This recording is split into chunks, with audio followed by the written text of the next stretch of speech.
August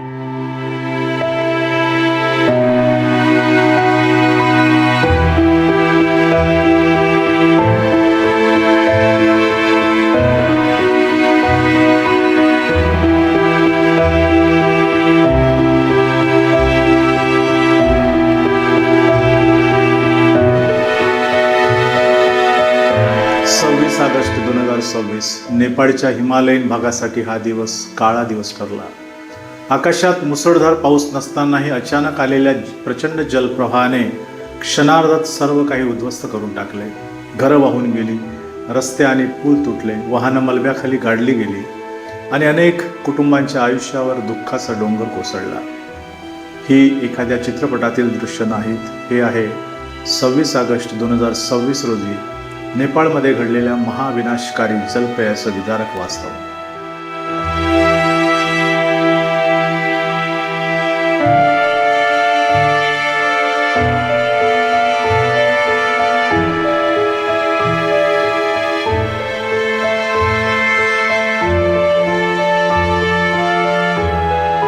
काही क्षणापूर्वी ज्या ठिकाणी माणसं आपलं दैनंदिन जीवन जगत होती, जिथे घरं होती, बाजारपेठ होत्या, रस्ते होते, पूल होते, तिथे आज चिखल, दगड, गाळ आणि मलब्यांचे ढिगारे दिसत आहेत. पाण्याचा हा प्रवाह केवळ पाणी नव्हता, त्याच्यासोबत होता चिखल, गाळ, दगड, बर्फ आणि पर्वताची प्रचंड शक्ती. आपल्या मार्गात येणाऱ्या प्रत्येक गोष्टीला अक्षरशः वाहून नेण्याची ताकद या महापुराने दाखवून दिली. कल्पना करा, ज्या घरात कालपर्यंत आई आपल्या मुलासाठी जेवण बनवत होती, ज्या अंगणात मुलांचा खेळ सुरू होता, ज्या दुकानातून एखाद्या कुटुंबाचा उदरनिर्वाह चालत होता, आज त्या घराच्या जागी चिखल आहे, दुकानांच्या जागी मलबा आहे, रस्त्यांच्या जागी रौद्र रूप धारण केलेली नदी आहे.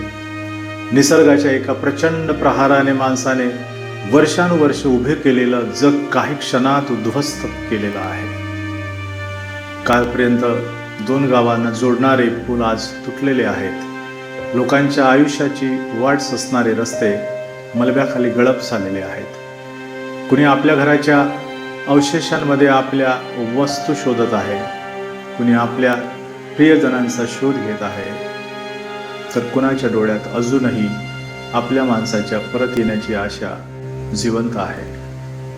या विध्वंसामागे असंख्य कुटुंबाच्या अश्रूची कहाणी दडलेली आहे.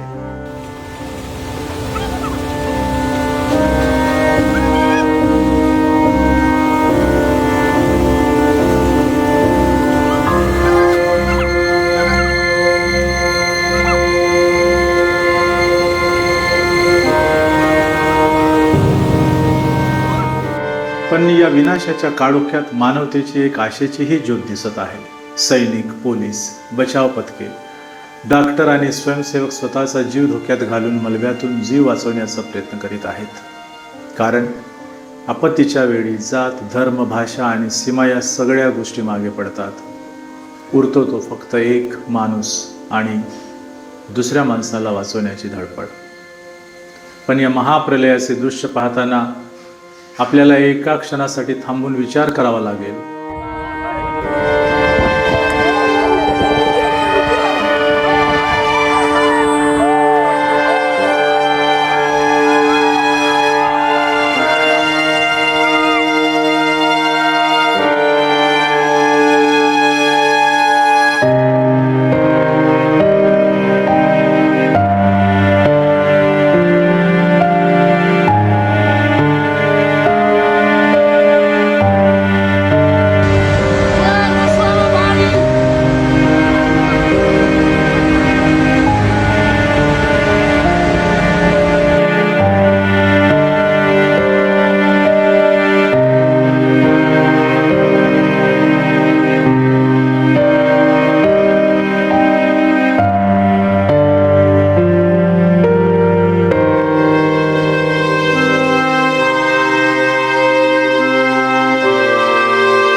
केवळ नैसर्गिक प्रकोप आहे का, की तिथे हिमालय आपल्याला काहीतरी सांगतो आहे.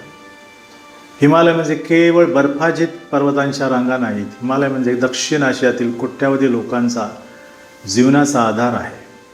हिमनद्यामध्ये पृथ्वीवरील नैसर्गिक जलसाठे, परंतु वाढते तापमान, बदलते हवामान आणि इतर मानवी हस्तक्षेपामुळे हिमालयातील हिमनद्या वेगाने बदलत आहेत. बर्फ वितळत आहे, हिमनद्यांचे आकार बदलत आहेत. काही ठिकाणी हिमतळी तयार होत आहेत आणि काही पर्वतीय प्रदेशातील काही भाग अधिक अस्थिर होत आहेत.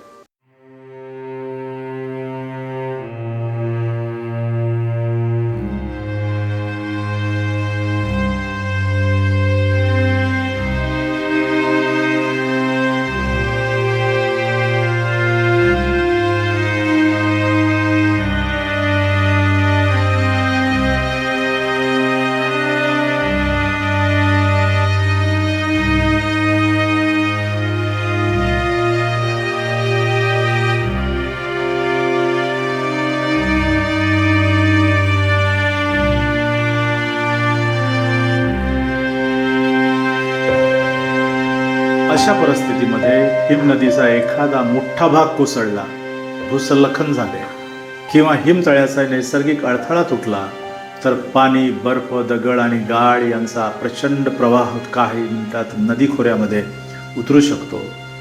अशा घटनांमध्ये ग्लेशियल लेक आउटबर्स्ट फ्लड म्हणजेच GLOFचा धोका निर्माण होऊ शकतो. आणि म्हणूनच 26 ऑगस्ट 2026 रोजी नेपाळमध्ये घडलेली ही घटना केवळ एका दिवसाची दुर्घटना म्हणून पाहता येणार नाही. प्राथमिक माहितीनुसार हिमनदीतील बर्फ खडकांचा मोठा भाग कोसळणे आणि त्यातून निर्माण झालेला प्रचंड जल गाळ प्रवाह या घटनेशी संबंधित असल्याचे दिसते. मात्र या घटनेची संपूर्ण वैज्ञानिक कारण मीमांसा अद्याप तपासली जात आहे.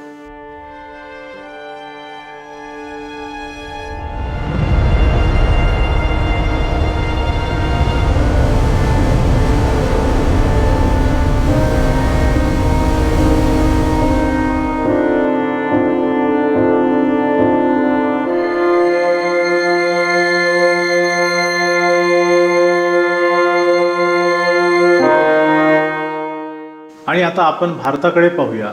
याच हिमालयीन पट्ट्यामध्ये 5 ऑगस्ट 2025 रोजी उत्तराखंडमधील धराली येथेही विनाशकारी फ्लॅश फ्लड झालेला होता. सुरुवातीला या घटनेमागे ढगफुटी असल्याची चर्चा झाली. मात्र उपग्रह आधारित वैज्ञानिक विश्लेषणातून हिमनदी परिसरातील मोठ्या बर्फाच्या भागाच्या कोसळण्यामुळे पाणी, बर्फ, दगड आणि गाळाचा प्रचंड प्रवाह निर्माण झाल्याचे समोर आले. म्हणजे नेपाळ असो किंवा उत्तराखंड, हिमालयाच्या वेगवेगळ्या भागातून आपल्याला एक गंभीर इशारा मिळत आहे. हिमालय बदलतो आहे का?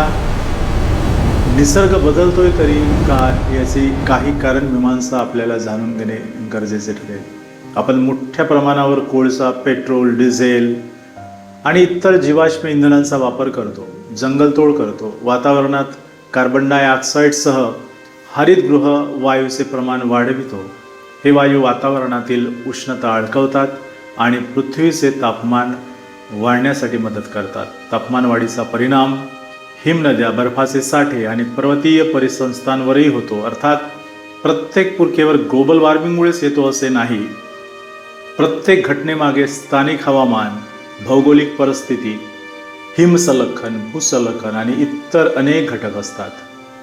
परंतु हवामान बदल या धोक्यांना अधिक गुंतागुंतीचे आणि काही परिस्थितींमध्ये अधिक तीव्र बनवू शकतो. आणि हिमालयातील हा बदल केवळ नेपाळ किंवा उत्तराखंडाचा प्रश्न नाही. हिमालयातून उगम पावणाऱ्या नद्या भारतासह संपूर्ण दक्षिण आशियातील कोट्यावधी लोकांच्या पिण्याच्या पाण्याशी, शेतीशी, जलविद्युत निर्मितीशी आणि पर्यावरणाशी जोडलेल्या आहेत. त्यामुळे हिमालयात होणारा बदल म्हणजे आपल्या भविष्यात होणारा बदल आहे. आज नेपाळमध्ये जे घडलं ते पाहून आपण केवळ दुःख व्यक्त करून पुढे जाणार आहोत काय, हा प्रश्न आपल्या सर्वांना पडला आहे. की या आपत्तीतून काही आपण शिकणार आहोत. निसर्गाला आपण थांबवू शकत नाही, पर्वताला आदेश देऊ शकत नाही, नदीला कायमस्वरूपी नियंत्रित करू शकत नाही. निसर्गाचा समतोल बिघडवणाऱ्या आपल्या कृतीवर नक्कीच नियंत्रण ठेवू शकतो. हिमनद्यांचे नियमित निरीक्षण झाले पाहिजे. उपग्रह तंत्रज्ञानाचा वापर वाढला पाहिजे. धोकादायक हिमतडी आणि हिमनद्यांचे निरीक्षण झाले पाहिजे. सक्षम अर्ली वॉर्निंग सिस्टम उभारली गेली पाहिजे. नदीकाठच्या अति धोकादायक भागामध्ये अनियंत्रित बांधकाम टाळले गेले पाहिजे. आणि सर्वात महत्त्वाचे म्हणजे जंगलांचे संरक्षण, ऊर्जेची बचत, स्वच्छ ऊर्जेचा वापर आणि हरितगृह वायूचे उत्सर्जन कमी करण्यासाठी प्रत्येकाने आपली भूमिका पार पाडली पाहिजे. कारण आज नेपाळमध्ये दिसणारा हा विध्वंस केवळ एका प्रदेशाची वेदना नाही, तो संपूर्ण मानवजाती एक इशारा आहे. निसर्ग अचानक बदललेला नाही, आपण त्यांच्याशी केलेल्या बदलांचे परिणाम आता आपल्या समोर दिसू लागलेले आहेत. जेव्हा हिम नदी कोसळते, जेव्हा नदी रौद्ररूप धारण करते, जेव्हा जंगल जळतात, जेव्हा उष्णतेचे विक्रम मोडतात, तेव्हा निसर्ग जणू काही आपल्याला एक प्रश्न विचारतो, तुम्ही अजून किती इशारे मागणार? आज नेपाळवर प्रचंड संकट कोसळलेले आहे. उद्या हा प्रश्न दुसऱ्या कोणत्याही एखाद्या प्रदेशासमोर उभा राहू शकतो. आणि म्हणून प्रश्न फक्त हा नाही की पुढचा महाप्रलय कुठे येईल. खरा प्रश्न आहे की आपण त्याआधी जागे होणार आहोत काय? हिमालय वाचवणे म्हणजे केवळ पर्वत वाचवणे नाही, ते पाणी, पर्यावरण, शेती, जैवविविधता आणि आपल्या पुढच्या पिढीचे भविष्य वाचवणे आहे. म्हणून चला निसर्गाशी संघर्ष करण्याऐवजी निसर्गासोबत जगण्याचा संकल्प करूया. हिमालय वाचवूया, हिमनद्या वाचवूया, नद्या वाचवूया, जंगल वाचवूया आणि पृथ्वीचं रक्षण करूया. कारण शेवटी सत्य एकच आहे, निसर्गाला जिंकायचे नाही, निसर्गासोबत जगायचे आहे. हा मूल मंत्र निसर्गाने आपल्याला दिलेला आहे. 26 ऑगस्ट 2026 रोजी नेपाळमध्ये घडलेला हा प्रलय केवळ एक आपत्ती नाही, तो आपल्या भविष्याची वाजलेली धोक्याची घंटा आहे. ही आपत्ती नेपाळची आहे, पण इशारा संपूर्ण मानवजातीसाठी आहे. धन्यवाद.